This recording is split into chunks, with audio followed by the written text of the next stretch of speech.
Hi guys, welcome to my new blog.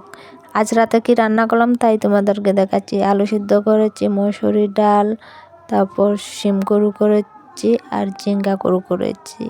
এই যে আমার দুই বাবা খেতে বসেছে, দেখো একজন তো নিজে নিজে খেয়ে নিয়েছে আর একজন মোবাইল নিয়ে বসে আছে। আমি নাকি ওকে নিজে নিজে খাপিয়ে দেবো। ওকে খাওয়াচ্ছি ডাল আর আলু সিদ্ধ দিয়ে। তোমাদের কাদের কাদের পছন্দ হয় ডাল আর আলু মাখা কমেন্ট করে জানিও। কিন্তু আমার তো প্রচণ্ড ভালো লাগে ডাল আর আলু মাখা খেতে। এর মতো স্বাদ আমি অন্য কিছুতে পাই না। দেখো আমার ছেলে মোবাইল দিকে তাকিয়ে আছে আর জাল লেগেছে, হাত দিয়ে নাড়াচাড়া করছে। ওর যখন জাল লাগে না, ও এইভাবেই করে, মাথাতে ঠুকবে, হাত দিয়ে নাড়াচাড়া করবে। চলো দেখা হচ্ছে নেক্সট ভিডিওতে। আর হ্যাঁ, বলার আগে আমার ভিডিওগুলো যদি ভালো লাগে থাকে লাইক, কমেন্ট, শেয়ার এবং সাবস্ক্রাইব করতে কিন্তু ভুলো না। Tata, bye bye. দেখা হচ্ছে কাল সকালে।